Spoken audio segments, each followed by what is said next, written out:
Ijoollee keenya guyyaa har'aatiin hidhattoonni gara 200 ta'an tibbana godina Wallagga Bahaa aanaa Giddaa ayyaanatti mootummaatti harka kennachuun himamee waraana keenyaa miti jechuun ABO'n dubbateen ammeenyi akkasii hojii seexanummaati jechuun ABO'n balaaleffateera. Gabaasa guutuu dhageessu.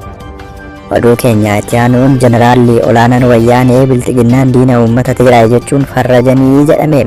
Taphichi dhumateera waraanni dhiyaateera jechuunis jeneraalli kun akeekkachiiseera jedhameen gabaasa guutuu dhageessu. Oduu keenya xumuraatiin waraanni Eertiraa daangaa Itoophiyaa ce'uun gama daangaa bureetiin tuttuqqii raawwachaa jira jechuun mootummaan Itoophiyaa himate. Yoo adaba bitee hin taa'u ta'e garuu likkiitti galchina jechuun mootummaan Itoophiyaa akeekkachiisee jedhameen gabaasa guutuu dhageessu. Alaamanni isaa nagaa daawwattoota Oromiyaa miidiyaa niwus oduu guyyaarraa qabannee dhufnee nu faana turan affeerraa keenya. Oduu keenya jalqabaatiin hidhattoonni gara 200 ol ta'an tibbana godina Wallagga Bahaa aanaa Giddaa ayyaanatti mootummaatti harka kennachuun himame waraana keenyaa miti jechuun ABO'n ibsa baase. Hidhattoonni kunneen gocha gara jabinaa namoota nagaa irratti raawwachaa turuu jiraattonni aanichaa BBC'tti himuun ni yaadatama. Waraanni jedhame kun kan keenya miti WBO's bakka hin bu'an akka isaan Wallagga Bahaa keessa socho'aa turan garuu ni beekna jechuun dubbateera. Garuu guyyaa kallattii ajajaa olaanaa irraa kallattii fudhachuu didanii eegalee kan keenya miti jedheera. Erga WBO irraa adda ba'anii bubbuleera jechuun kan dubbate gorsaan ajajaa olaanaa ABO obbo Jireenyaa Guddataa dubbiin kun yeroo Diina Raasii fi Faqqadaa Abdiisaa hidhattoonni jedhaman waamicha mootummaa fi abbootii gadaan godhameef fudhachuun galan akka jalqabe hime. Diina Raasii erga mootummaatti harka kennatee leenjii haaromsaa fudhatee booda Bishooftutti ajjeefamee jedheera. Faqqadaa Abdiisaa namni jedhamu ammoo ergasii deebi'ee bosona galuun hidhatee socho'aa ture kan jedhan obbo Jireenyaan dargaggoota hedduu seensaa akka ture himamaa jedheera. WBO'n marroo dirribaan hoogganamu Faqqadaa kan bobbaase mootummaadha jechuun himataa ture. Walii isaanii gidduus walitti dhukaasuun tureera jedhameera. Mootummaan garuu hidhattoota kanneen hundayyuu shanee jechuun waamaa ture.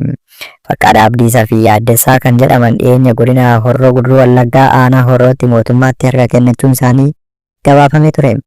Lamaan isaanii yeroo galan hidhattoota gara 120 ta'an waliin akka galan himameera. Garee tokko ajajaa turuu kan himamu Faqqadaa Abdiisaa kan jedhamu duraan miseensa WBO akka tures obbo Jireenyaan BBC'tti himaniiru. Bara 2005 jalqabee miseensa WBO ture gara Eertiraa deemuunis leenjii lolaa achitti fudhateera jechuun dubbateera. Booda gara biyyaatti deebi'uun osoo socho'uu humnoota nageenyaa mootummaan to'atamuu shororkeessummaan himatamuunis hidhameera. Bara 2018 yeroo muummichi ministeeraa Abiyyi aangoo qabatan namoota siyaasaa hidhaatii gadhiifaman waliin akka gadhiifames gabaafameera. Garuu osoo hin turin deebi'ee hidhattoota WBO'n jedhan godina Horroo Guduruu keessa socho'anitti makamee jedheera. Waamicha abbootii gadaa fi jaarsolee biyyaan yeroo hidhattoonni kunneen karaa nagaa akka galanii sochiin taasifamu godina Wallagga Bahaa keessa ajajaa kan ture Diina Raas jedhamu waliin Faqqadaanis galuunsaa ni yaadatamaa jedhameera. Oduu keenya itti aanuun jeneraalli olaanaan wayyaanee bilxiginnaan diina uummata Tigraay jechuun farrajanii jedhameera. Taphichi dhumateera waraanni dhiyaateera jechuun jeneraalichi dubbataniiru. Bilxiginnaan diina jechuun kan ibsan jeneraaltichi Tigraay buqqaatota qabannee humnaan ni galla jechuun yaada jabaa kennaniiru. Kanneen shororkeessaa jiru jedhan immoo harki isaanii ni rukutama jechuunis doorsisaniiru.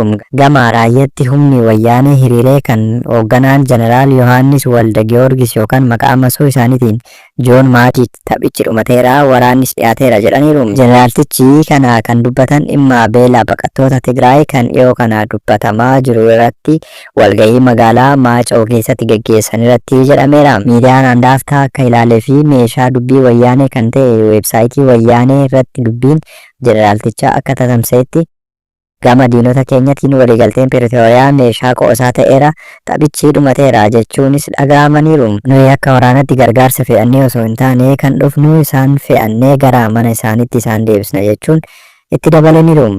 Akka ibsaa jeneraaltichaatti buqqaatonni humnaan gara Walqaayit yookaan Tigraay dhihaatti deebisuun dhimma yeroo ammaa hooggansa wayyaanee biratti yaadamaa jirudha jedhameera.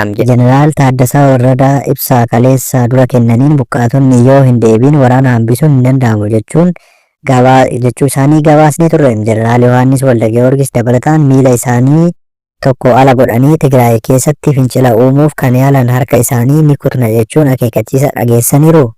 Naannoo Affaar ta'anii Tigraay jeequu kan barbaadan humnoota jedhan jaarsummaan kan hin galle yoo ta'u tarkaanfiin akka irratti fudhatamus akeekachiisaniiru. Uummanni Tigraay alangee beelaa rukutamaa osoo jiru wayyaaniin ammas dibbee waraanaa rukutuun ishee itti fufeera jedhame.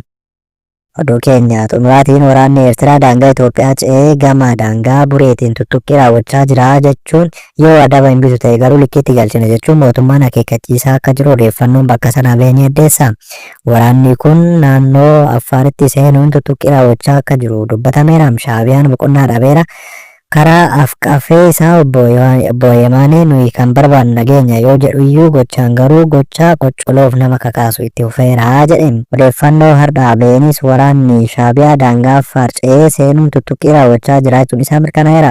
Waraanni Eertiraa gara daangaa naannoo Affaaritti lixuun tuttuqqii waraanaa raawwachaa jiraachuu weebsaayitiin Addis Riippoortar jedhu gabaaseera. Oduun kun wayyaaneen obsikoo dhumateera jechuun ibsaa tamsaasuu ishee waliin kan wal qabatu ta'uun seerameera. Iddoowwan waraanni Shaabiyaa gara daangaa Itoophiyaatti lixuun tuttuqqii itti raawwachaa jirtu Bidduu Buree, Daanaakil akkasuma Garaaboo fi Awwaalaa ni caqasamu.